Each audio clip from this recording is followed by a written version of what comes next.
Hello everyone, मैं अमित बादासिया स्वागत करता हूं आपके अपने चैनल पर। तो आज हम सॉल्व करने वाले हैं एसएससी जीडी आरडब्ल्यूए का पेड मॉक टेस्ट का टेस्ट नंबर 3 का सॉल्यूशन, सिर्फ और सिर्फ मैथ का। इससे पहले हमने यहाँ पे देख सकते हो 2 मॉक सोल्व करवा दिए हैं। ठीक है, ये पेड वाला फुल टेस्ट है ना, इसके हमने 2 मॉक सोल्व करवा दिए हैं और 2 ही हमने मिनी मॉक सोल्व करवा दिए। देखो मिनी मॉक और दोनों ही डलते हैं ना, इसके हमने दोनों मैथ के सोल्व करवा दिए हैं। आपको देखना हो तो यूट्यूब पे प्लेलिस्ट बनी हुई है हर एक चीज़ की। ठीक है, रीजनिंग, हिंदी, सभी की। चलो आज हम टेस्ट 3 का सॉल्यूशन कर लेते हैं। पार्ट बी में जाएंगे ना, और किस में आएगा? सी में आएगा। हाँ देखो, पहला क्वेश्चन देखिए, 4 अंकों की वह सबसे बड़ी संख्या कौन सी है जो 15, 25, 40 और 75 से प्रत्येक से विभाजित है। ठीक है, देखिए। और हाँ, दिल्ली पुलिस के आंसर की आ गई है तो अपने कमेंट करके नंबर ज़रूर बताना जिन्होंने भी एग्ज़ाम दिया हो, और हमारा पूछना मत। ठीक है, आएगा ना और फिजिकल में आएगा तो हम बता देंगे आपको। आ जाना तो चाहिए यार। देखो क्वेश्चन नंबर 1, देखो 4 अंकों की सबसे बड़ी संख्या, पहले तो आपको पता होना चाहिए 4 अंकों की सबसे बड़ी संख्या को क्या होगी?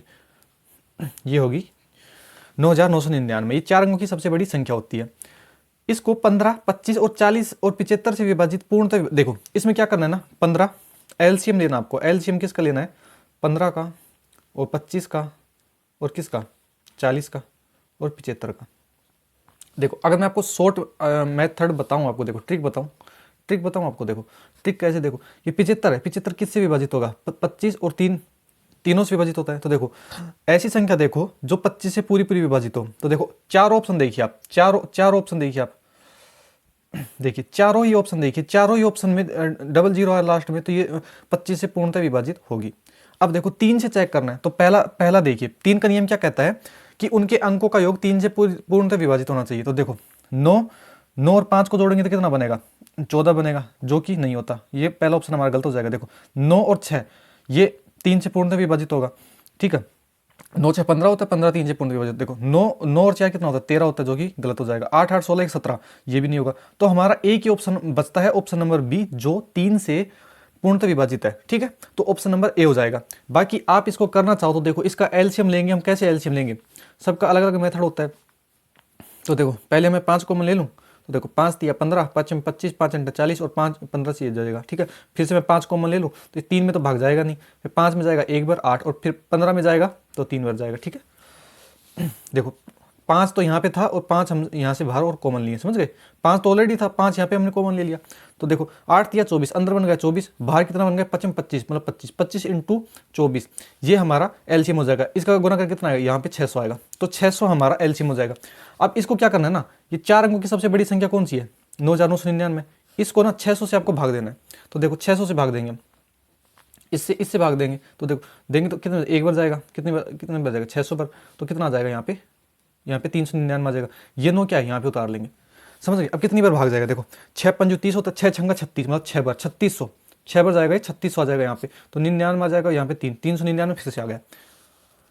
अगर मैं 4 अंकों की सबसे बड़ी संख्या को 600 से विभाजित करना है तो मैं क्या करूंगा? देखो 399 बच रहा है, 399 बच रहा है। अगर 9,999 इसमें 399 घटा दूं, देखो 9,999 में से मैं अगर 399 घटा दूं तो 600 से पूरी तरह विभाजित हो जाएगी ना। देखो 0 0 और यहाँ पे कितना बचेगा? 6 बच जाएगा, यहाँ पे कितना बचेगा? 9। तो 96 हमारी वो संख्या हो जाएगी जो 15, 25, 40 और 75 तीनों से पूर्णतः विभाजित हो जाएगी। ठीक है, तो इनके एलसीएम मतलब 600, इनसे पूर्णतः विभाजित हो जाएगी। समझ में आ गया? शॉर्ट मेथड भी बता दिया और पूरी है ना जो मेथड था वो भी बता दिया। अगला क्वेश्चन देख लेते हैं। देख, ए और बी एक ही दिशा में क्रमशः 9 किलोमीटर प्रति घंटा और 3 किलोमीटर प्रति घंटा की चाल से 27 किलोमीटर लंबे एक वृत्ताकार पथ पर दौड़ रहे हैं। वे दोबारा मिलेंगे, कब मिलेंगे? तो उसका टाइम पूछा है हमसे। देखो क्वेश्चन नंबर 2 है। तो देखो एक वृत्ताकार क्या है? पथ है। तो जैसे ये क्या हो गया? वृत्ताकार पथ हो गया, समझ गए? इसका केंद्र हो गया यहाँ पे। तो ए और बी, ए हो गया और एक बी हो गया। ए तो 9 किलोमीटर प्रति घंटा से दौड़ रहा है, 9 किलोमीटर प्रति घंटा से दौड़ रहा है, और बी है ना वो 3 किलोमीटर प्रति घंटा से दौड़ रहा है। और डिस्टेंस इसकी कितनी है? देखो डिस्टेंस है 27 किलोमीटर, मतलब कि ये जो वृत्ताकार पथ है ना इसकी परिधि है 27 किलोमीटर की। तो आपको क्या करना है? देखो क्या पूछा है? टाइम। तो टाइम बराबर वे दोबारा कब मिलेंगे?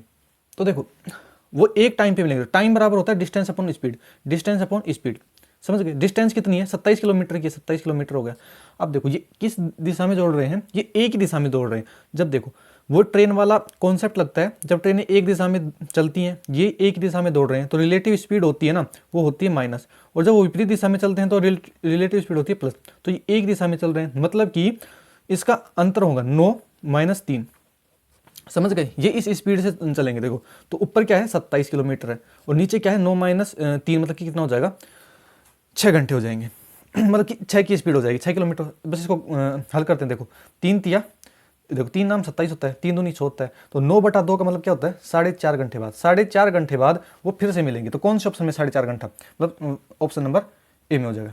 समझ गए। ये भी थोड़ा आराम आराम से पढ़ाएंगे ना, कमेंट करते हैं कि आप थोड़ा जल्दी पढ़ाते हो, आराम से पढ़ाओगे तो ठीक है। मैं थोड़ा क्या करता हूँ ना, वीडियो शॉर्ट रखने की कोशिश करता हूँ, इसलिए थोड़ा जल्दी बोल जाता हूँ।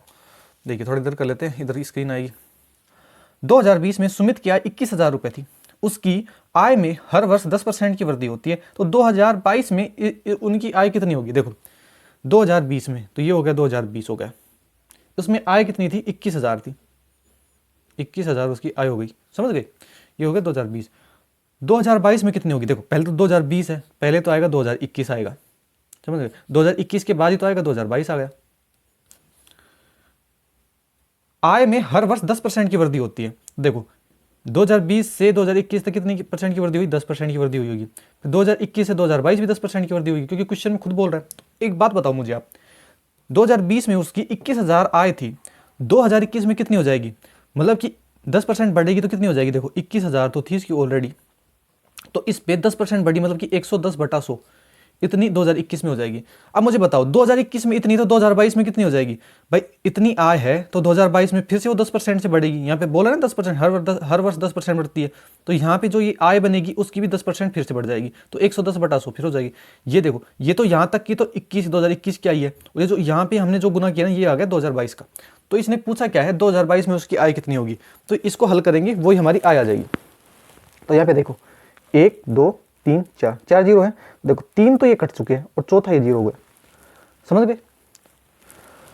11 को मैं 21 से गुना करूँ तो 11 एकम 11, और 11 दूनी 22 और 1 23, तो ये होगा 231 आ जाएगा यहाँ पे। तो और देखो गुना 110, इधर ये बच रहा है, इसको और गुना कर लेते हैं।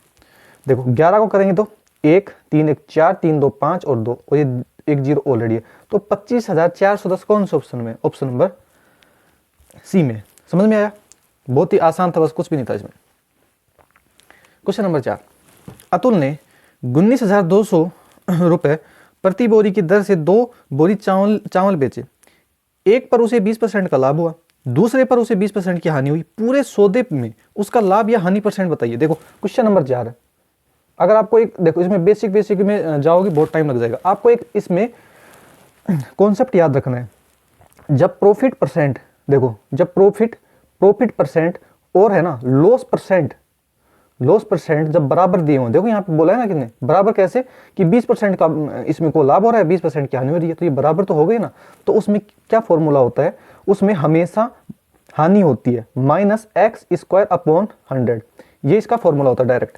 देखो माइनस क्या क्या बता रहा है ना कि हानि हो रही है, और x का मान क्या है, x का मान यहाँ पे 20 है। तो देखो कैसे कर लोगे आप, -20 का स्क्वायर, 20 का स्क्वायर मतलब 20 × 20/100। तो एक जीरो से एक जीरो, ये मतलब कि दो जीरो काट देंगे तो ऊपर क्या आ जाएगा, माइनस का 4% आ जाएगा। तो 4% का लॉस जिस भी हमारा आंसर ऑप्शन होगा वो हमारा सही होगा। 4% की हानि किसमें, ऑप्शन नंबर बी में।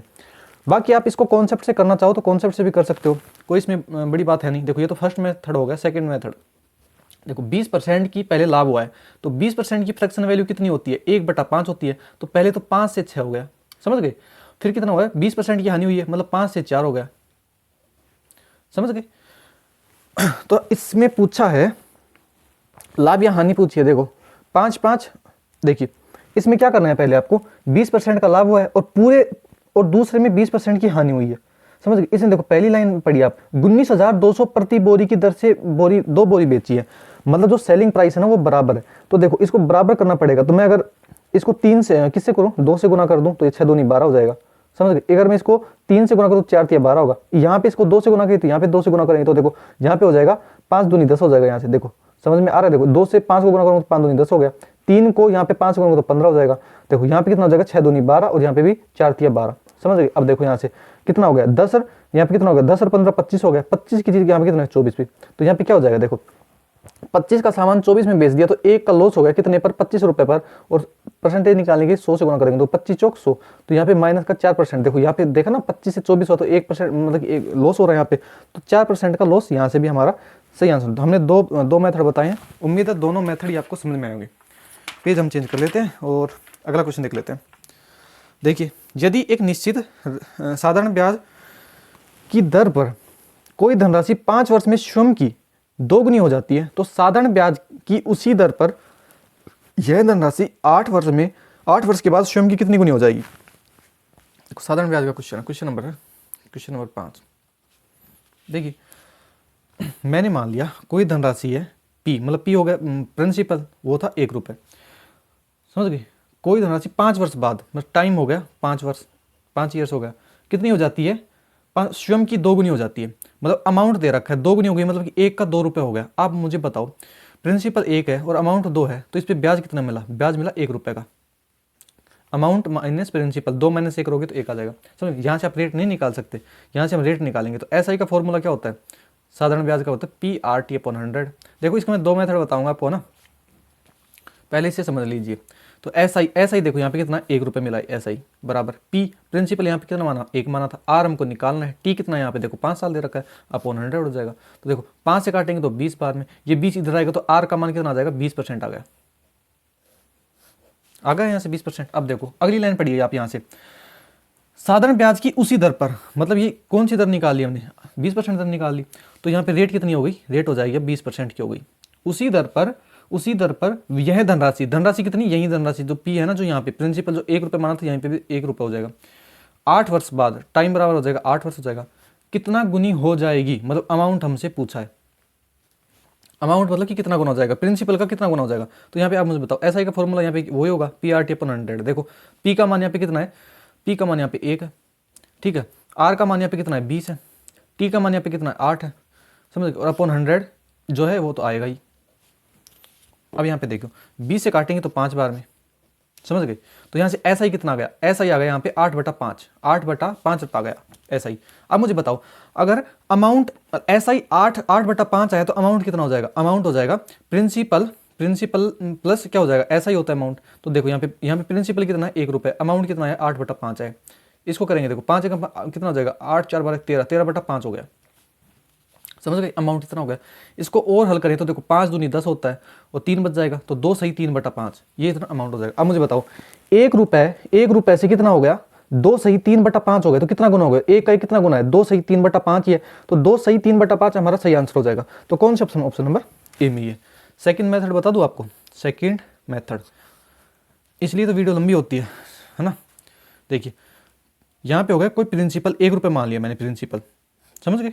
यहाँ पे 2 स्टेटमेंट बोल लेना, क्या बोला है, देखो पहले में बोला है कि 5 वर्ष में, तो टाइम हो गया यहाँ पे 5 हो गया, 5 वर्ष में कितनी हो जाती, 2 गुनी हो जाती, 2 गुनी हो गई। तो मतलब कि ऐसा ही यहाँ पे मैं लिखूँ, ऐसा ही कितना मिला, 1 रुपये मिला, समझ गए। देखो 1 रुपये था, 5 साल में 2 गुना हो गया तो साधारण ब्याज कितना मिला, 1 रुपये मिला। अब बोला है कि 8 वर्ष बाद, मतलब कि टाइम यहाँ पे 8 वर्ष बाद कितना गुना हो जाएगी। तो मैं यहाँ पे ऐसा ही निकालूँ, ऐसा ही कैसे निकालेंगे, देखो यहाँ पे ऐसा ही कैसे निकालेंगे। अब मुझे एक बात बताओ, 5 यहाँ पे कितना है 5 वर्ष और यहाँ पे कितना है 8 वर्ष, ऐसा ही मिला एक। देखो 5 साल में कितना ब्याज मिल रहा है, 1 ब्याज मिल रहा है, तो 1 साल में कितना मिलेगा, 1/5 रुपये ब्याज मिलेगा। मुझे 8 साल का निकालना है तो मैं 8 से गुना कर दूं, इसको 8 से गुना कर देंगे, समझ गए। तो कितना आ जाएगा, देखो यहाँ से 8 का निकालें, देखो 8/5 आ जाएगा, 8/5 यहाँ पे ब्याज आ जाएगा, कितने साल का, 8 साल का। तो यहाँ पे देखो कितना ब्याज है, 8/5 आया। अगर देखो 8/5 ब्याज आया है तो अमाउंट कितना हो जाएगा, 1 जोड़ देंगे क्योंकि प्रिंसिपल 1 माना था, तो यहाँ पे हो जाएगा 13/5। तो यहाँ पे कितना आ जाएगा 13/5। 13/5 को मैं क्या लिख सकता हूँ, 2 सही 3/5 लिख सकता हूँ। तो यहाँ पे क्या जाएगा 2 सही 3/5। तो 1 से 2 सही 2 सही 3/5 हो गई, तो कितना गुना हो गई, 2 सही 3/5। ये मेथड अच्छा है, बाकी बेसिक से जाओ तो आपके लिए वो भी सही है। अगला क्वेश्चन देख लेते हैं। यदि 7 अंकों की संख्या 504 x 5 y 3 11 से विभाज्य है तो x और y के योग का कोई एक मान क्या होगा। Question number 6। देखिए एक संख्या दे रखी है, कौन सी, 504 है, x है, 5 है, y है और 3 है। ये 11 से विभाज्य है, तो 11 से विभाज्य का आपको नियम पता होना चाहिए। इसमें क्या करते हैं, एक अंक छोड़कर एक पहले तो जोड़ते, देखो 5 और 4 9 और 9 में फिर एक्स को छोड़ेंगे तो 9 और 5 कितना होता है 14 होता है, और 14 और 3 कितना होता है 17 होता है। समझ गए। अब बचे हुई संख्या को जोड़ते हैं, देखो 0 प्लस एक्स, तो 0 प्लस एक्स मतलब एक्स रहेगा, और एक्स प्लस वाई मतलब कि एक्स प्लस वाई हो जाएगा, यहाँ से एक्स प्लस वाई हो जाएगा। इसमें क्या है ना, इन दोनों का अंतर या तो 11 होना चाहिए या फिर 0 के बराबर होना चाहिए। समझ गए, दोनों से आंसर आएगा। तो देखो पहले तो हम 11 के बराबर मान लेते हैं हम, तो 11 के बराबर रखेंगे। देखो यहाँ पे माइनस का x और y है, x प्लस वाई है, और ये जो 17 है ना इधर आएगा, तो माइनस का कितना हो जाएगा, देखो 11 में से माइनस का 17 जाएगा तो कितना बचेगा, माइनस का 6 बच जाएगा। तो यहाँ से देखिए माइनस से माइनस कट गया, तो x प्लस वाई हमारे पास कितना आ जाएगा, 6 आ जाएगा। समझ गए। इसने पूछा क्या है, x और y का योग, तो देखो x और y क्या है, इनका योग है, तो हमारा आंसर क्या हो जाएगा, 6 हो जाएगा। लेकिन आप देखो ऑप्शन में 6 हमको नजर ही नहीं आ रहा है ना, तो हमने अभी आपको बोला कि ये जो इनका अंतर है ना, तो 11 होना चाहिए या 0 के बराबर होना चाहिए। तो देखो 11 से तो आया नहीं है, तो हम इसको एक बार 0 के बराबर रखेंगे। तो देखो क्या आया था, 17 माइनस एक्स प्लस वाई बराबर, यहाँ पे 11 रखा था ना, अब 0 रख के देखेंगे हम। तो यहाँ पे देखो माइनस का तो ये बाहर ही है, तो x प्लस वाई कितना हो जाएगा, माइनस का 17 हो जाएगा, ये माइनस से माइनस कट जाएगा, तो x और y का योग कितना आ गया, 17 आ गया। तो हमारे पास 17 ऑप्शन नंबर सी में हो जाएगा। कि दोनों ही आंसर हो सकते हैं, 6 होगा या 17 होगा। आपको ऑप्शन में एक ही आंसर मिलेगा, दोनों नहीं मिलेंगे, वरना क्वेश्चन ही गलत हो जाएगा। अब अगला क्वेश्चन देख लेते हैं। देखिए क्वेश्चन नंबर 7, हमसे पूछा HCF। तो HCF देखो इसमें पावर दे रखी है, देखो पावर दे रखी है। तो HCF LCM में तो क्या करते हैं ना, कि जो पावर है ना, पहले तो हम सब में देखते हैं कि कोई भी पावर हो उसमें हम सबसे बड़ी पावर लेते हैं। समझ गए। और HCF में क्या करते हैं, HCF में हम ये देखते हैं कि पहले तो वो तीनों संख्या है ना, देखो A B C है, देखो A और B और C, तो इसमें हम कॉमन लेंगे। तो पहले तो हमको यह देखना है कि कोई अगर संख्या आप कॉमन ले रहे हो तो वो पहले तो तीनों में मौजूद होनी चाहिए, A और B और C में। तो देखो यहाँ पे अगर मैं 2 देखूँ तो दो देखो यहाँ पे A में भी मौजूद है 2, B में भी मौजूद है 2 और C में भी है 2 मौजूद। समझ गए। अब इसमें क्या करना है, 2 सभी में कॉमन है। इसमें जो पावर देखेंगे, जो जिसमें सबसे कम पावर है ना वो हम लिखेंगे। तो यहाँ पे देखो 2 की पावर 2 सबसे कम है, बाकी इससे बड़ी है, तो आप HCF में क्या लिखोगे, 2 की पावर 2। समझ गए। अब देखो, अब आगे देखते हैं। अब हम देखेंगे 3 को देखेंगे, देखो 3 यहाँ पे भी है, 3 यहाँ पे भी है, 3 यहाँ पे भी है, तो सबसे इसमें 3 की पावर सबसे कम कौन सी है, तो यहाँ पे 3 की पावर 2 है, तो हम लिखेंगे 3 की पावर 2 लिख लेंगे। समझ गए। अब देखो फिर देखेंगे 5 यहाँ पे भी है, 5 यहाँ पे भी है और 5 यहाँ पे भी है। अगर 5 एक भी जगह नहीं होता ना तो हम 5 को छोड़ देंगे, ध्यान रखना। समझ गए। तो देखो तीनों जगह में 5 मिल गया। फिर इसमें देखेंगे सबसे कम पावर कौन सी है, यहाँ पे 5 की पावर 1 है, मतलब कि 5 ही हो जाएगा यहाँ पे। समझ गए। अब हम देखेंगे 7 को, देखो 7 यहाँ पे भी है, 7 यहाँ पे भी है और 7 यहाँ पे भी है। तो इसमें देखेंगे तीनों में 7 आ गया, इसमें सबसे पावर कम कहाँ पे है, यहाँ पे 7 की पावर 1 है, तो यहाँ पे लिख देंगे 7। यही आपका क्या हो जाएगा, HCF हो जाएगा। तो HCF निकालेंगे, देखो 2 की पावर 2 मतलब 4, 3 की पावर 2 मतलब 3 3 9 और 5 × 7 हो जाएगा। बस इसको गुना करेंगे पहले। देखो 5 चौक होता है 20, देखो 5 चौक 20 और 20 7 कितना होता है 140 होगा, गुना 9 हो जाएगा। और 14 नाम कितना होता है, 14 नाम होता है 126, और ये 0 है, ये आएगा। तो 1260 हमारा सही आंसर हो जाएगा। ऑप्शन नंबर ए हो जाएगा। समझ गए। बहुत ही आराम से समझा रहे हैं आप तो। अगला क्वेश्चन देख लेते हैं। रोहन अकेले एक काम को 12 दिनों में पूरा कर सकता है और हरि अकेले 16 दिनों में पूरा कर सकता है। वे दोनों 3 दिन तक काम करते हैं और फिर रोहन काम छोड़कर चला जाता है। उसके बाद हरि अकेले काम करता है और काम पूरा करता है। कुल काम खालिस्तान दिनों में पूरा हो जाएगा। देखो क्वेश्चन नंबर 8 है। देखो पहले तो कौन है, रोहन है, तो ये हो गया रोहन। ये कितने दिनों में काम कर सकता है, 12 दिनों में कर सकता है। फिर है हरि कितने दिनों में काम पूरा कर सकता है, ये कर सकता है 16 दिनों में। तो इसका क्या करेंगे, पहले तो हम एलसीएम ले लेंगे। तो एलसीएम देखो मुझे डायरेक्ट दिख रहा है 48 होगा, ठीक है। तो 12 चौक 48, इसकी 4 एफिशिएंसी आएगी रोहन की तो, और हरि की कितनी आएगी 16 3 48, 3 एफिशिएंसी आ जाएगी। वे दोनों 3 दिनों तो काम करते हैं, फिर रोहन काम छोड़कर चला जाता है। उसके बाद हरि, देखो मैं आपको अगर बताऊं ना, एक काम की पटरी बनाते हैं हम, काम की पटरी, ये काम जो करेंगे ना वो टोटल वर्क के बराबर आएगा। समझ गए। बाकी दूसरा मेथड भी हम बताएंगे आपको, ये बहुत ही आसान है। पहली लाइन पढ़िए आप, देखो यहाँ पे क्या करा ना, यहाँ पे देखिए वे दोनों 3 दिनों तक काम करते हैं। कौन दोनों, रोहन और हरि। तो यहाँ पे हो गया, मैं लिख लेता हूँ रोहन प्लस हरि। ये दोनों कितने दिनों तो काम करे, 3 दिनों तो काम करे, समझ गए। अब यहाँ पे देखो, फिर रोहन काम छोड़कर चला जाता है, तो रोहन काम छोड़ के चला गया, उसके बाद हरी अकेले काम करता है, तो यहाँ पे कौन हो गया, हरी हो गया, अकेले काम कर रहा है और काम को पूरा करता है, तो यहाँ पे हरी हो गया। अब पता नहीं कितने दिन तक काम किया, मैंने मान लिया कि एक्स दिन तो काम किया, समझ गए। ये काम यहाँ पे हुआ और ये काम यहाँ पे हुआ, ये अगर दोनों जुड़ेंगे तो टोटल वर्क उन्होंने टोटल काम कर दिया होगा, समझ गए। अगर मैं इसको यहाँ पे देखो, देखो R प्लस एच, मतलब कि रोहन की और हरी की एफिशिएंसी कितनी है, 4 3 7, तो 7 इंटू 3 कितना हो जाएगा, 21 हो जाएगा, समझ गए। यहाँ पे 7 इंटू 3 21 हो जाएगा, प्लस यहाँ पे है हरी, हरी की एफिशिएंसी कितनी है, 3, समझ गए। यहाँ पे एक्स का मान हमको पता नहीं है, एक्स दिनों तक किसने 3 की एफिशिएंसी काम किया, टोटल काम कितना था, यहाँ पे देखो 48 48 इसके बराबर है। ये लाइन आपको समझ में आ गई ना, ये पटरी बनानी आ गई, तो आपका आंसर तुरंत आएगा। देखो 3x है यहाँ पे, ये 21 जाकर इधर क्या हो जाएगा, माइनस हो जाएगा, तो यहाँ पे 21 घटाएंगे कितना आ जाएगा, 8 में से गया तो 7 आ जाएगा और 4 में से 2 गया तो 2 आ जाएगा, तो 3x का मान कितना आ गया, 27 आ गया। तो x का मान कितना आ जाएगा, 3 3 नाम 27 जगह, तो x का मान आ गया 9 आ गया। अब देखो इसने बोला है कुल काम कितने दिनों में पूरा हुआ, देखो 3 दिन तो देखो यहाँ पे लगे, समझ गए, और 9 दिन यहाँ पे लग गए, किसको, हरी को करने में। तो 9 + 3 कितने दिन लग गए, 12 दिन लग गए हमारे पास। तो 12 कौन से ऑप्शन में, कहीं ना कहीं तो होगा, देखो 12 हमारा सी ऑप्शन में। उम्मीद है समझ में आएगा ना। बाकी आप इसको एक तरीके से और कर सकते हो, कैसे, देखो यहाँ से अब आप इसको भूल जाओ, भूल गए, भूलना मत यार, इतनी मेहनत से समझाया आपको ना। देखो यहाँ पे बोला है कि वे 3 दिनों तक काम करते हैं, समझ गए। तो देखो रोहन कितना कर रहा है, 4, और हरी कितना कर रहा है, 3, तो क्या कर रहा है, 4 3 7, 7 की एफिशिएंसी 3 दिन तक काम करेंगे, कितना कर देंगे, 21 काम कर देंगे, 21 काम कर दिया। अब 48 काम था और 21 हो चुका है, तो बचा कितना, आप इसको घटा दो तो कितना आ जाएगा, 7 आ जाएगा, और 2 27 काम आ गया। इस 27 को काम को कौन करेगा, हरी से करवाना, तो हरी 3 की एफिशिएंसी करेगा, कितना दिन लगा देगा, 9 दिन लगा देगा। तो देखो 9 दिन तो यहाँ पे लगाए और 3 दिन यहाँ पे लगाए, तो टोटल 12 दिन आ जाएगा। पहले जो काम किया है ना, उसको करते उस काम को घटा दो, आप ऐसे भी कर सकते हो। अगला क्वेश्चन देख लेते हैं। एक व्यक्ति ने कुछ फल 30 रुपए में 14 की दर से खरीदे और उन्हें 20 रुपए में 7 की दर से बेच दिया, तो ला परसेंट बताइए। देखो क्वेश्चन नंबर 9, देखो इसका हम ना आपको मेथड बताते हैं।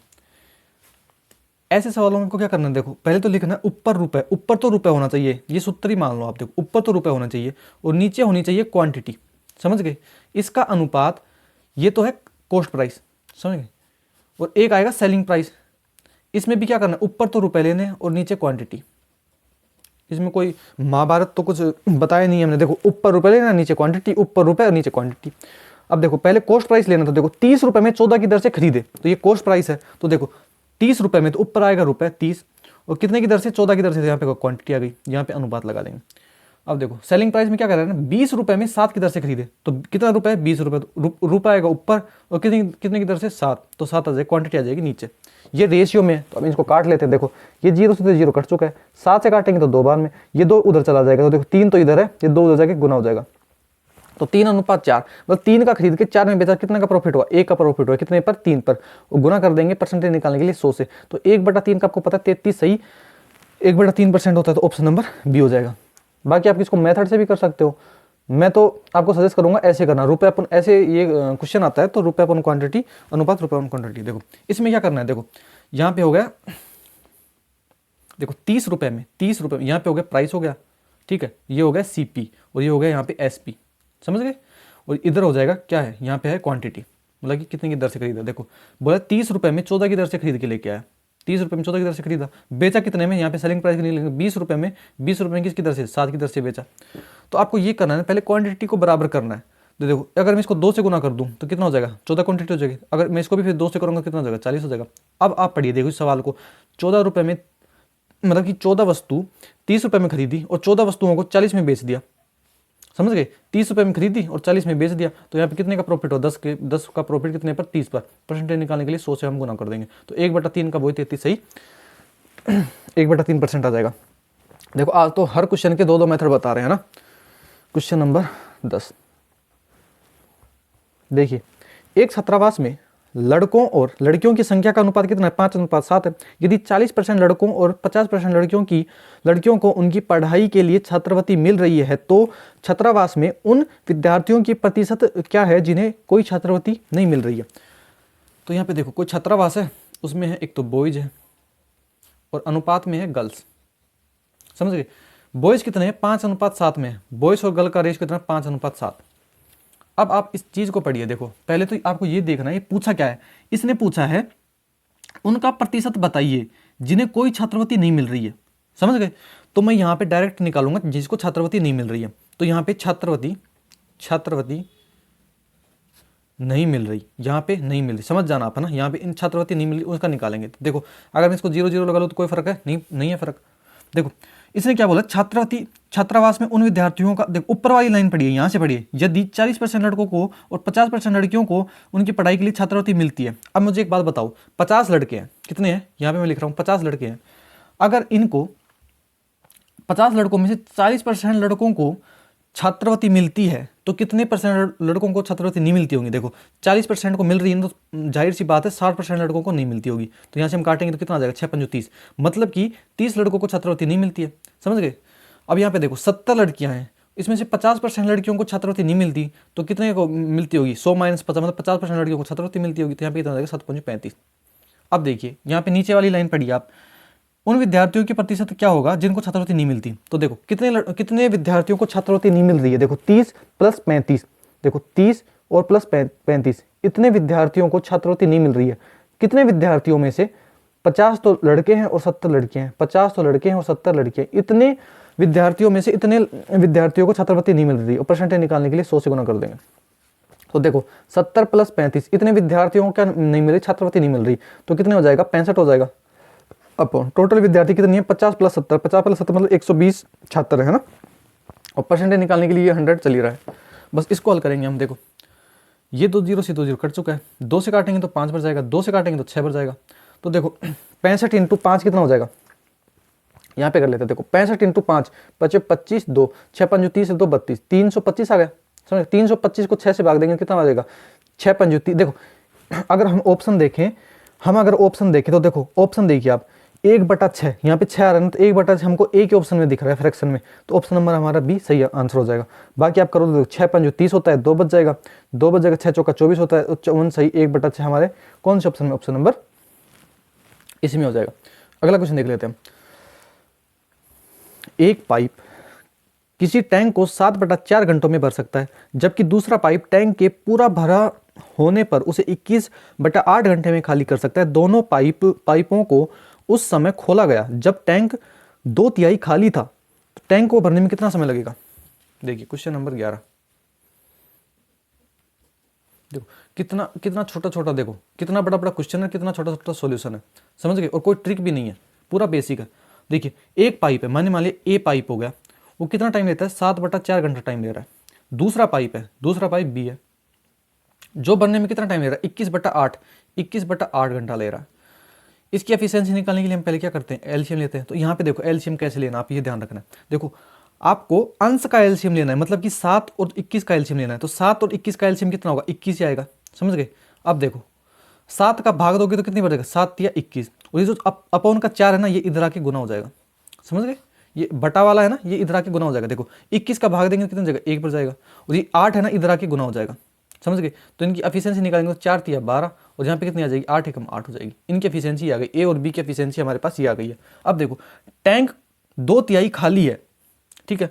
तो देखो 21 लीटर का अगर टैंक है, 21 लीटर का टैंक है, अगर मैं बोलूँ 2/3 खाली तो कितना खाली, इसका 2/3 करेंगे तो ये खाली आ जाएगा। तो 3 7 21, मतलब कि वो 14 लीटर खाली है। समझ गए? 21 लीटर में से 14 लीटर खाली है, इसका 2/3 करेंगे तो। अब इसको भरना कैसे है, यहाँ पे देखो दोनों पाइप, यहाँ पे देखिए ना, दोनों पाइपों को उस समय खोला गया, मतलब कि दोनों पाइप एक साथ चल रहे हैं। तो देखो कितना भर रहे हैं, 12 और 8 20। समझ गए? तो 12 और 8 20। तो इस एफिशिएंसी से भरेंगे तो कितना टाइम लगा देंगे, देखो 2 से काटेंगे तो 10 बार में, और 2 से काटेंगे तो मतलब कि 7 बार में। समझ गए? और काट लेते इसको ना। देखिए हमने कहीं पे गलती तो नहीं कर दी है, इतना तो आएगा। इसका भाग देंगे तो पॉइंट में जा रहे तो ना।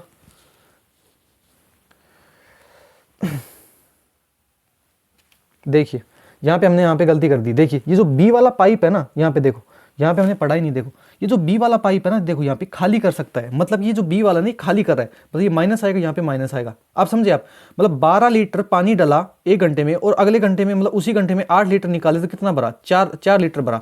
तो अब देखिए यहाँ पे हमारे पास कितना आया था, इसका करेगा तो 14 लीटर आया था। तो 14 लीटर को किसकी एफिशिएंसी भरना है, 4 की एफिशिएंसी भरना है, समझ गए। इसको 2 से काटेंगे 7 बार में, 2 से काटेंगे 2 बार में, तो 7/2 का मतलब होता है 3.5 घंटा। तो 3.5 घंटा कौन से ऑप्शन में दे रखा है, ऑप्शन नंबर हमको बी में दे रखा है, 3.5 मतलब 3 घंटा 30 मिनट, समझ गए। यहाँ पे हमने मिस्टेक कर दी थी, तभी सोचे कि अगला क्वेश्चन देख लेते हैं। क्वेश्चन नंबर 11 देखिए, प्रत्येक 0.875 सेंटीमीटर त्रिज्या और 2 mm मोटाई वाले सोने के सिक्कों की संख्या ज्ञात कीजिए जिन्हें 5.5 centimetre into 5 centimetre into 3.5 centimetre आयामों वाला एक घनाभ बनाने के लिए पिघलाने की आवश्यकता है। देखिए मेंसुरेशन का सूत्र है ना, इसमें आपको याद होना चाहिए मेंसुरेशन क्वेश्चन के लिए। क्वेश्चन नंबर 12 है। तो देखो पहले तो आपको ये पता होना चाहिए, देखो ये 2 mm है ना, 2 mm, अगर मैं इसको सेंटीमीटर में चेंज करूं, सेंटीमीटर में चेंज कर रहा हूं तो क्या होगा ना, 2/10 हो जाएगा। मतलब कि mm को सेंटीमीटर में चेंज करते हैं ना तो 10 का भाग लगता है, समझ गए। ये तो पहले आपको बेसिक सी चीज आपको पता होनी चाहिए। अब आपको पता क्या होना चाहिए, आपको पता होना चाहिए, देखो जो सिक्का है ना, सिक्का कैसे होता है, सिक्का होता है मतलब कि बेलनाकार, समझ गए। तो बेलन का जो मैंने आपको हमेशा बताया है, किसी चीज से दूसरी चीज बनाई जाती है तो उन दोनों का आयतन हमेशा बराबर होता है। तो यहाँ पे क्या होगा, बेलन का जो आयतन है ना, बेलन का जो आयतन है वो बराबर किसके होगा, यहाँ पे दे रखा है देखो घनाभ, तो घनाभ के आयतन के बराबर होगा, घनाभ का आयतन के बराबर होगा, ठीक है, इसके बराबर होगा।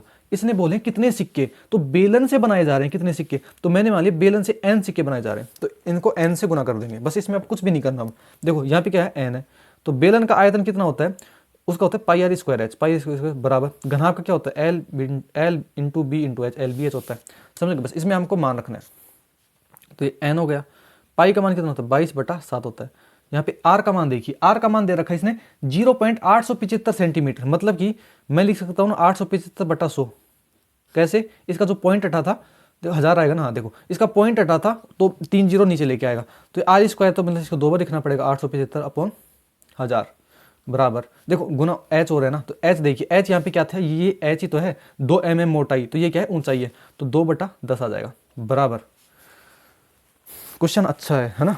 तो एल बी एच, ये एल बी एच देखो यहाँ पे दे रखा है ना इनको, ये एल है, ये बी है, ये एच है, तो हम इसको डायरेक्ट लिख देंगे। देखो 5.5 को मैं 55/10 लिख सकता हूँ, तो इसका पॉइंट हटेगा, अपॉन में 10 आ जाएगा, तो 5 यहाँ पे है, और 35 को मैं लिख सकता हूँ ना, 3.5 को 35/10 लिख सकता हूँ, समझ गए। यहाँ तक मुझे लगता है किसी को दिक्कत नहीं होगी। बस अब बचा क्या है, यहाँ से इसको पूरे को कैलकुलेशन करनी है और आपके पास क्या आ जाएगा, एन का मान आपके पास आ जाएगा। तो देखिए करना तो पड़ेगा ना, आंसर जो निकालना है। तो देखिए घबराते क्यों करते हैं, 25 से काटेंगे, 25 से काटेंगे तो ये 4 बार में मतलब 40 बार में कटेगा। इसको काटेंगे तो देखो 25 दिया होता है 75, तो यहाँ पे कितना बच जाएगा, 2 बच जाएगा, और एक तो 25 5 100, यहाँ पे आ जाएगा 35 बार कटेगा। तो ये जितनी बार कटा है तो ये भी उतनी बार कटेगा, तो यहाँ पे कितने 25 से 35 बार कटेगा, और ये भी 25 से 40 बार कटेगा, समझ गए। देखो 5 से काटेंगे तो 5 7 35 और 5 8 40, 5 से काटेंगे 5 7 35 और यहाँ पे 5 8 40, समझ गए।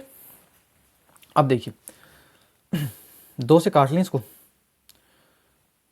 थोड़ा नीचे लिख देते हैं, देखो घिस पिच हो जाएगा, आपको समझ में नहीं आएगा हम कर क्या रहे हैं। तो देखो n इंटू, हम काट सकते हैं ना, लेकिन हम हमको समझाने के लिए वापस लिख रहे हैं, 22/7। देखो ऊपर क्या बच गया, ऊपर बच गया 7 × 7, और नीचे ये 8 × 8, समझ गए, और यहाँ पे क्या है 2/10 है, ठीक है। बराबर में ये क्या है 55/10 × 5 × 35/10। देखो तो टाइम भले लग जाए, लेकिन आपको ये सवाल समझाएंगे, क्योंकि वहाँ पे देखो वहाँ से कट करने के बाद यहाँ पे हमने ये निकाला है, देखो 7 से तो 7 कट रहा है, काट दिया।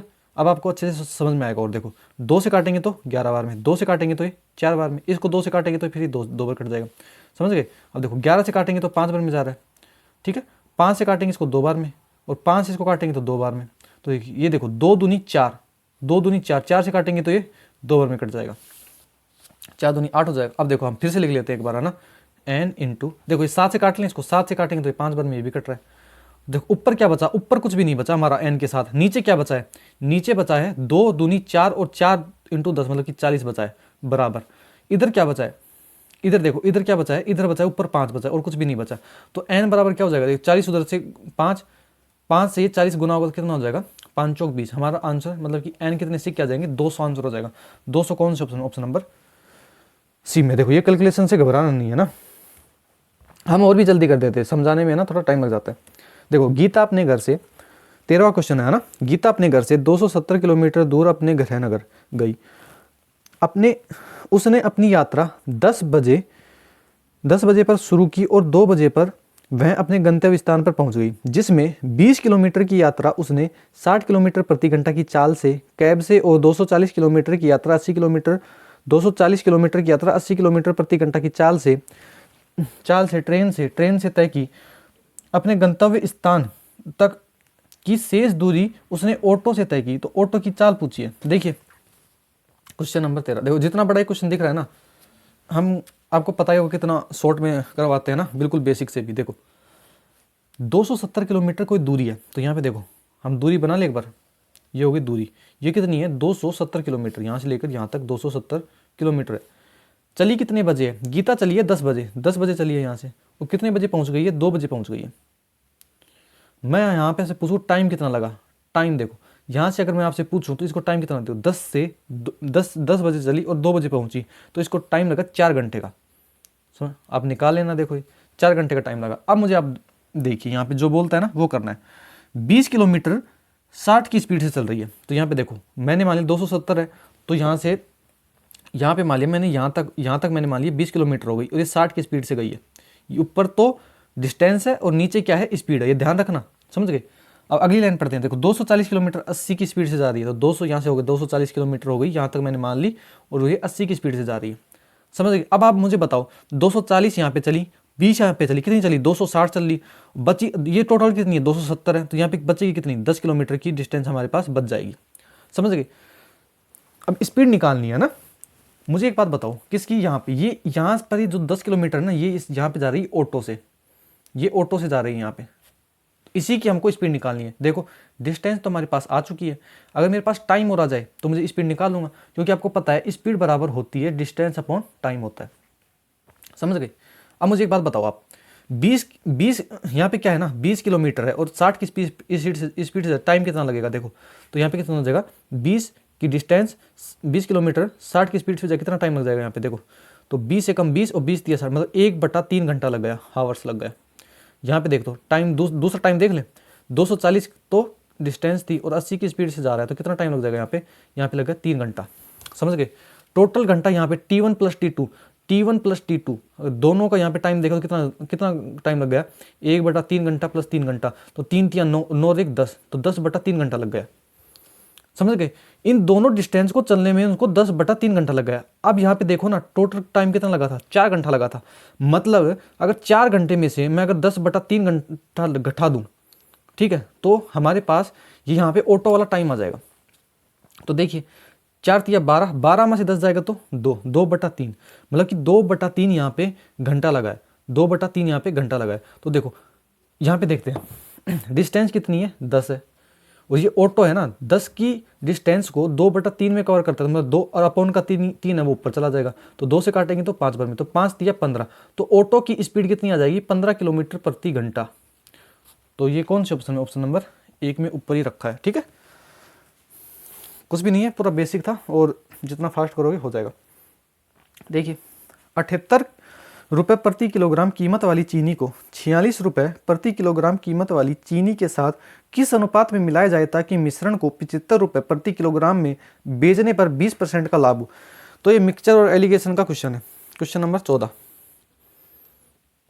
देखो इसमें क्या करते हैं, देखो 78 वाली है, 78 रुपये प्रति किलोग्राम वाली है, और एक दूसरी है 46 रुपये प्रति किलोग्राम, इन दोनों को मिलाना है। तो मिलाने के लिए यहाँ पे देखो एलिगेशन आपको उम्मीद करते हैं आपको पढ़ा हुआ होगा ना, तो यहाँ पे एलिगेशन यहाँ पे मिला रहे, तो यहाँ पे बीच में क्या आता है ना, इन दोनों को मिलाने पर कॉस्ट प्राइस आता है। तो आप देखिए यहाँ पे जो लाइन है ना, यहाँ पे देखियो मिश्रण को, यहाँ पे देखिए मिश्रण को 75 रुपये प्रति किलोग्राम पर बेचने पर 20% का लाभ होता है। तो ये जो है ना, ये कॉस्ट प्राइस नहीं दे रखा है, यहाँ पे क्या आता है कॉस्ट प्राइस आता है, इसने कॉस्ट प्राइस नहीं दे रखा है। 75 रुपये में बेचने पर 20% का क्या हो रहा है ना, यहाँ पे देखो 20% का लाभ हो रहा है। तो देखो 75 रुपये में बेचा तो कितने का लाभ हुआ, 20% का लाभ हुआ, मतलब कि जो 75 नहीं 120 की वैल्यू है, समझे। और इसको अगर 100 से गुना कर देंगे तो हमारे पास कॉस्ट प्राइस आ जाएगा। तो मैं इसको अगर हल करूँ तो 20 × 500 और 20 सी की 120, 3 से काटेंगे 2 बार में, 3 से काटेंगे तो 3 दूनी 3 5 15, मतलब कि 25 × 5 कितना होता है 125 होता है, 125 125 अपॉन 2। अगर मैं इस 2 को हटाना है तो यहाँ पे सब जगह 2 से गुना कर, तो यहाँ पे 2 से गुना करूँगा, 2 से 2 कट जाएगा, तो यहाँ पे भी 2 से गुना करेंगे और यहाँ पे भी 2 से गुना करेंगे। समझ गए? तो फाइनल हमारे पास क्या आएगा, देखो 78 दूनी, देखो अब मैं वापस से फिर से लिख लेता हूँ आपको समझाने के लिए। तो 78 दूनी कितना होगा, 8 दूनी 16 होगा और 7 दूनी 14 एक 15 हो जाएगा, तो यहाँ पे हो जाएगा 156। समझ गए?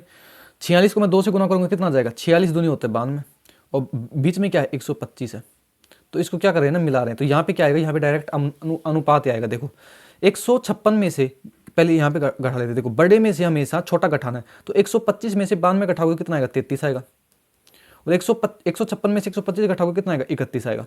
तो हमारा अनुपात कितना हो जाएगा, 33:31, इस अनुपात में मिलाया गया होगा। तो ऑप्शन नंबर कहाँ पे है, ऑप्शन नंबर 4 है। अगला क्वेश्चन देख लेते हैं। देखो आज तो बहुत धीरे करवाए हम, वीडियो थोड़ा ज़्यादा लंबी बन गई है ना, 40 मिनट तो अभी हो गई है, हमारी पूरी वीडियो 40 मिनट की होती है। देखो अब थोड़ा फटाफट कर लें, ठीक है, बहुत आराम से समझ लिया। अब क्वेश्चन नंबर 15 देख लो। देखिए 48 संख्याओं का औसत कितना है, 48 है। यह बाद में ज्ञात हुआ, 48 को 2 जगह है ना गलती से 84 लिख दिया गया है। देखो इसमें 2 मेथड है, मैं आपको एक ही मेथड बताऊंगा, बेसिक वाला आप कर लेना, और ये जो है ना ये मेथड मैं आपको अभी बता देता हूँ, क्योंकि फिर वीडियो जो है ना थोड़ी लंबी हो रही है। देखो 48 की जगह क्या लिखा, देखो 48 की जगह कितना लिखा, 84 लिख लिया है। तो देखो ये ज़्यादा लिखा है कम लिखा है, ज़्यादा लिखा है, मतलब कि ज़्यादा लिखा है तो ज़्यादा हमको लिखना नहीं है, तो जो ज़्यादा लिखा गया है ना उसको घटाते हैं, मतलब माइनस करेंगे तो माइनस। कितना ज़्यादा लिखा है यहाँ पे देखो, 48 और 84 में कितने का अंतर है, 36 का अंतर है। अब यहाँ पे एक लाइन देखिए, यहाँ पे दो जगह गलती से लिखा गया है, तो ये एक जगह 36 का अंतर आया, तो 2 जगह कितने का अंतर आ जाएगा, यहाँ पे आ जाएगा माइनस, मतलब कि 72 का अंतर आ जाएगा। ये माइनस क्या करना है ना, घटाना है, 72 का अंतर आ गया। ये 72 की अंतर जो आया है ना, ये कितनी संख्याओं पे, देखो ऊपर दिख रहा है 48 संख्या, तो ये 48 संख्याओं पे अंतर आएगा, तो इसमें इसको है ना 48 संख्याओं में बांटेंगे, ये है एवरेज। तो देखो 12 चौक 48, 12 छक्की 72, 2 से काटेंगे 3 बार में, 2 से काटेंगे 2 बार में, 3/2 का मतलब होता है 1.5। इतने की क्या आएगी, कमी आएगी। रियल जो एवरेज है ना, जो 48 एवरेज रियल क्या था, 48 था, इसमें 1.5 की जो कमी कर दोगे आप, तो आपके पास सही औसत आ जाएगा। तो इसको घटाएंगे कितना आ जाएगा, 46.5 आ जाएगा। 46.5 हमारे कौन से ऑप्शन में, ऑप्शन नंबर 3 में है। समझे? क्वेश्चन नंबर 16 देख लेते हैं। देखो 555 प्लस, ये कोई बच्चों वाला क्वेश्चन है यार, तो देखो 555, ठीक है, प्लस ये क्या है ना 44 × 2 लिख ही देते हैं। देखो भाग है यहाँ पे, अपॉन में आ जाएगा, माइनस का 25 × 3 हो जाएगा। देखो 11 से काटेंगे तो 4 बार में, तो 4 दूनी 8, मतलब कि 555 प्लस 4 दूनी 8 हो गया, और माइनस का कितना हो गया, 75 हो जाएगा। यहाँ पे 25 दिया 75, समझ गए? 555 को 75 को घटा लेते हैं पहले। देखो 555 को मैं 555 में से मैं 75 घटा रहा हूँ, तो यहाँ पे कितना आ जाएगा, 8 7 15, और यहाँ पे जाएगा 480। ये क्या है, यहाँ पे 8 बच गया, तो 480 प्लस 8 कितना हो जाएगा, 488 हो जाएगा। कौन से ऑप्शन में, देख लेना आप ना। अब देखिए मुझे लगता है ये वीडियो थोड़ी लंबी जाएगी, क्या कर सकते हैं ना, आप ही बोलते हो, कमेंट किया था कि भैया आराम से समझाओ ना, चाहिए वीडियो लंबी बन जाए। देखो यदि 22,445 के एक मूलधन को 30% वार्षिक की दर से 2 वर्षों के लिए जमा किया जाता है तथा ब्याज का संयोजन वार्षिक रूप से चक्रवृद्धि किया जाता है, तो मिश्र धन बताइए। देखो इसके भी 2 मेथड है, 2 मेथड है आप, है ना, तो मैं आपको एक ही मेथड बता देता हूँ अभी तो, क्योंकि वीडियो थोड़ी लंबी हो। देखो 30% की फ्रैक्शन वैल्यू आपको पता होना चाहिए, 3/10 होती है। तो इसमें देखो पहले साल 10 रुपये था, देखो ये मूलधन होता है, ये क्या होता है ना, मतलब कि ब्याज होता है। तो देखो 10 रुपये था, 3 का ब्याज मिला तो कितना होगा, 13 हो गया, ये हो गए फर्स्ट साल।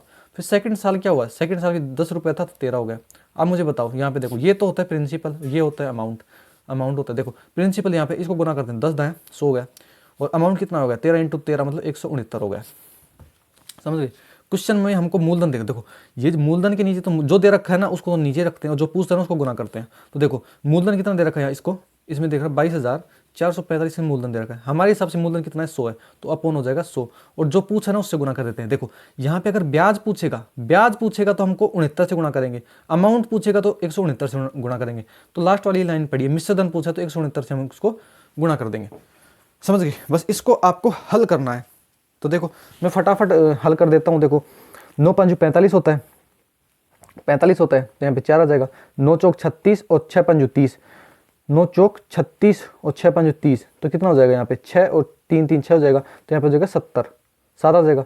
तो देखो 9 चौक 36 और 6 चौका 24, और 24 और 5 29, समझ गए? 9 चौक 36 होता है, तो यहाँ पे 9 10 और 5 15 5 ऐसा लगी 1, और मतलब कितना हो जाएगा 6 हो जाएगा। 65 और 65 और 7 कितना होता है, 65 और 7 कितना होता है भाई, 70 2 72 हो जाएगा, यहाँ पे फिर से 7 आ जाएगा, तो यहाँ पे फिर ये आएगा। देखो ये गुना करने का ना, ये हमने सीख रखा है, ऑफलाइन सीखा था, बाकी आप अपने हिसाब से कर लेना। देखो 9 दूनी 18 और 6 चौका 24, 18 18 और 24, और यहाँ पे कितना होगा 4 आ जाएगा, तो 28 हो जाएगा, तो 8 8 16 हो जाएगा, और 4 46 हो जाएगा। 46 और 7 कितना होता है 46 और 4 50, और 50 और 3 53, तो यहाँ पे 5 आ जाएगा। फिर यहाँ पे होगा देखो 9 दूनी 18 और 6 दूनी 12, तो 9 दूनी 18 2 कितना होता है 20 और 30 हो जाएगा, और 30 और 4 34 हो जाएगा, 34 और 5 कितना होगा 39 हो जाएगा, 3 हो जाएगा। यहाँ पे देखो समझ में नहीं आ रहा, मुझे पता ये चीज़ है ना, लेकिन इतना टाइम नहीं है आपको समझा पाए, कभी फिर देखेंगे या फिर आप खुद देख लेना कैसे गुना करते हैं। देखो ये पूरा गुना हो चुका है, इसको 9 को काट देंगे। अब देखो 6 दूनी 12, 12 और 2 कितना होता है 14, और 14 3 कितना होता है 17 होता है। यहाँ पे जगह 1 2 1 2 1 3, तो ये आ जाएगा। देखो अपॉन में 100 है, तो 2 अंक छोड़कर दशमलव आएगा। तो देखो 37 932, 37 932 कौन से ऑप्शन में, देखो 37 933 हमारे बी ऑप्शन में, तो लगभग में पूछा तो हमारा आंसर सही हो जाएगा ये, है ना। अब देखो क्वेश्चन नंबर 18, 256 और इसका मध्यानुपात पूछा था। देखो मध्यानुपाती का फॉर्मूला क्या होता है, मध्यानुपाती का फॉर्मूला होता है रूट ए इंटू बी, ये होता है। तो देखो रूट ए और बी का मान यहाँ पे, देखो ए का मान यहाँ पे है 256 और बी का मान यहाँ पे कितना है 484 है। जब भी ऐसा सवाल आया हमने पूरे फॉर्मूले रिवीजन करवाए, अभी वीडियो लंबी है तो हम रिवीजन नहीं करवा सकते। देखो तो देखो 256 का वर्गमूल लेंगे कितना आता है 16, और 484 कितना होगा 22, इसको गुणा करें 16 दूनी 32 3, 16 दूनी 32 और 3 35, तो 352 कौन से ऑप्शन में, ऑप्शन नंबर 1 में ही है।